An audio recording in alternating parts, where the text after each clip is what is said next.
Die Beziehungen zu den Juden. Wie bereits erwähnt, unterzeichnete der ehrenwerte Prophet sallallahu alaihi wasallam nach seiner Einwanderung nach Medina eine Vereinbarung namens das Medina-Abkommen, das das friedliche und soziale Zusammenleben regelte, mit den hier lebenden jüdischen Stämmen Bani Kainuka, Bani Nadir und Bani Quraita. Aber mit der Zeit begannen die Juden, diesen Vertrag zuwiderzuhandeln und wandten sich gegen die Muslime. Der Bani Kainuka-Krieg. Unmittelbar nach dem Medina-Abkommen begannen die Juden von Kainuka, die als die tapfersten der Juden galten und ihr Leben als Goldschmiede bestritten, gegen diesen Vertrag zu verstoßen.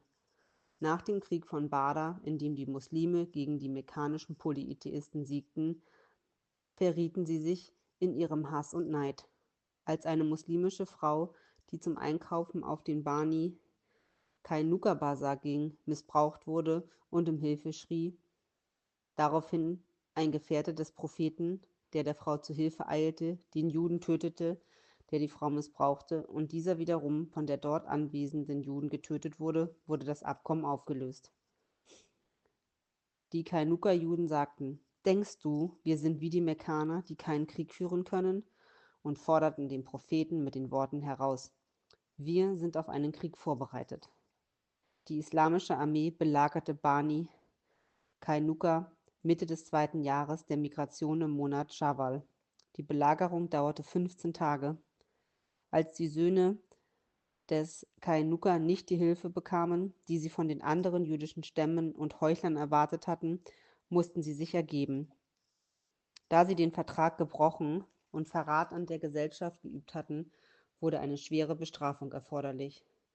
Die Söhne Kainukas hatten zuvor einen Vertrag mit dem Stamm der Hasradsch geschlossen. Abdullah Ubay, das Oberhaupt der Heuchler des Hadschrat-Stammes, schob dies als Vorwand vor und bat um Vergebung für Kainuka. So wurden die aus 700 Menschen bestehenden Kainuka-Juden von Medina in Richtung Syrien verbannt.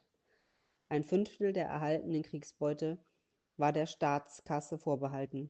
Der Rest wurde unter den Veteranen verteilt. Das Land der Kainuka wurde den landlosen Muslimen gegeben. Der Bani Nadir-Krieg. Der jüdische Stamm Bani Nadir trat dem Medina-Abkommen als Verbündeter des Af-Stammes bei, das nach der Auswanderung geschlossen wurde.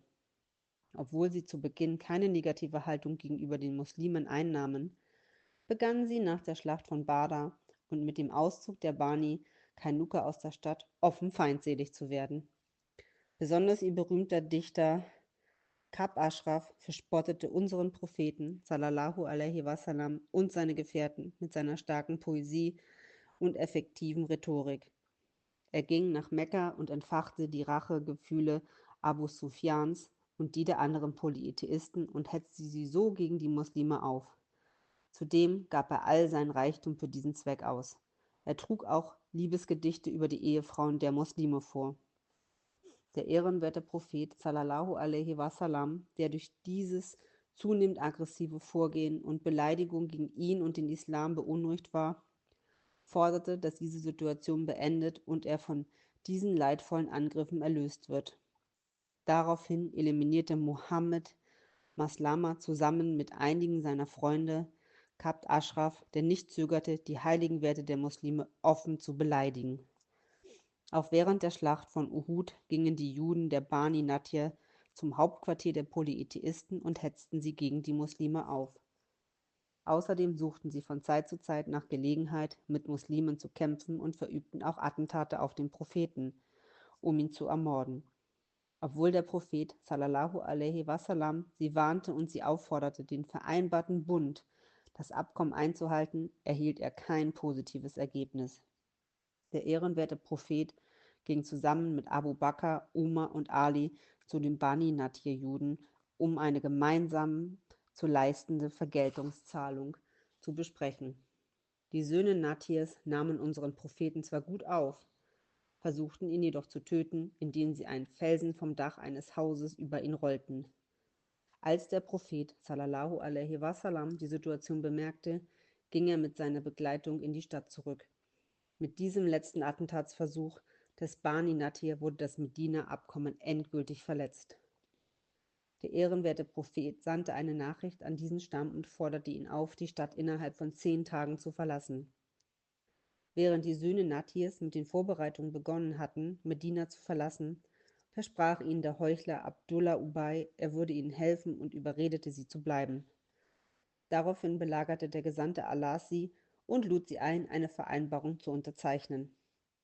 Die Juden, die sich zuvor für den Widerstand entschlossen hatten, stimmten nach einer 15 Tage dauernden Belagerung zu, Medina als Gruppe mit 600 Kamelladungen ihrer Besitztümer zu verlassen und nahmen ihre Güter, ihre Frauen und Kinder mit. Einige von ihnen gingen nach Chaiber und andere nach Syrien und ließen sich in Asriat nieder. Der Bani-Quraita-Krieg. Nach dem Bani Kainuka und Bani Nadir die Stadt verlassen mussten, weil sie das Abkommen gebrochen hatten, blieben nur die Bani Quraita-Juden in Medina. Obwohl die Bani Quraita-Juden gemäß dem Medina-Abkommen an der Verteidigung der Stadt teilnehmen mussten, verstießen sie während der Grabenschlacht gegen diese Bedingungen und schlossen ein Bündnis mit Bani Nadir auf Ersuchen von Huyai Atab, dem Oberhaupt von Bani Nadir, die sich nach dem Exil in Chaiber niedergelassen hatten. Obwohl doch der ehrenwerte Prophet sallallahu alaihi wasallam während der Grabenschlacht gerade entlang des Stadtbezirks, der das Wohngebiet der Bani Quraita war, kein Graben ausheben ließ, weil diese laut Abkommen die Verbündeten waren und sogar einige Materialien, die bei den Grabungsarbeiten verwendet wurden, wie Spitzhacke und Schaufeln, von Bani Quraita bezogen hatte. Der Verrat der Bani Quraita im kritischen Moment der Grabenschlacht brachte die Muslime in eine schwierige Situation. Als der ehrenwerte Prophet sallallahu alaihi wasallam nach der Grabenschlacht nach Hause zurückkehrte, sagte er nach einer Offenbarung am Mittag zu Bilal Habeshi, dass er die Gefährten rufen und ihnen verkünden soll, dass sie das Nachmittagsgebet im Land des Bani Quraita verrichten sollen. Dann zog er seine Rüstung an, bewaffnete sich und stieg auf sein Pferd. Er überreichte Ali die Flagge und schickte ihm mit einem Vortrupp. Er hinterließ Abdullah Maktum als seinen Stellvertreter in Medina und zog in Begleitung der Kavallerie- und Infanterieeinheiten zur Belagerung. Ali, der vor dem Propheten vor dem Bogen von Bani Quraita ankam, hörte die Juden schlechte Worte über den Propheten und seine Frauen sagen. Er bat den ehrenwerten Propheten sallallahu alaihi wasallam, sich nicht ihrem Standort zu nähern, da er vermutete, dass er dieses hören und traurig werden würde. Der Gesandte Allah erinnerte daran, dass Moses mit schweren Situationen konfrontiert war und sagte, dass die Bani Quraita nichts sagen würden, wenn sie ihm gegenüberstehen, und rückte zu ihren Festungen vor. Der ehrenwerte Prophet sallallahu alaihi wasallam rief nacheinander nach den führenden Persönlichkeiten der Juden und lud sie ein, Muslime zu werden. Nach ihrer ablehnenden Antwort bot er ihnen an, sich dem Befehls Allahs und seines Gesandten zu unterwerfen und von ihren Bogen herabzusteigen und sich zu ergeben. Als dieser Vorschlag nicht angenommen wurde, begann der bewaffnete Konflikt. Bani Quraita wurde 15 oder 25 Tage lang belagert, während gegenseitig mit Pfeilen und Steinen aufeinander geschossen wurde. Während die muslimische Armee aus 3000 Kriegern und 36 Kavalleristen bestand, waren die Bani Quraita-Krieger zwischen 600 und 700 an der Zahl. In der Zwischenzeit gingen die Heuchler zu Bani Quraita und riefen sie dazu auf, sich nicht den Muslimen zu ergeben, und versprachen ihnen zu helfen, wenn sie sich weiterhin widersetzten. Durch die Belagerung verzweifelte Juden, die von den Heuchlern die versprochene Hilfe nicht bekamen, beschlossen, mit dem Propheten zu verhandeln. Sie schlugen vor, Medina unter den Bedingungen des Stammes Bani Nadir zu verlassen, das heißt ihre Waren und Waffen dazulassen, um Medina mit einer Kamelladung voller Habseligkeiten zu verlassen. Der ehrenwerte Prophet sallallahu alaihi wasallam, der sah, dass Bani Nadir, den er vor 2 Jahren verschont und sie aufgefordert hatte, Medina als freie Menschen zu verlassen, und diese während der Grabenschlacht in den feindlichen Reihen gegen ihn Stellung nahmen, lehnte dieses Angebot ab und sagte, dass sie sich bedingungslos ergeben sollen. Aufgrund der Belagerung verzweifelt, stiegen die Bani Quraita von ihren Festungen hinab und ergaben sich gemäß der Entscheidung des Propheten. Die Juden von Bani Qurayza sagten: Über uns soll Sad urteilen. Daraufhin musste Sad Muad vom Stamm des Aws sein Krankenbett verlassen und zur Schlichtung in das Hauptquartier des Propheten sallallahu alaihi wasallam kommen.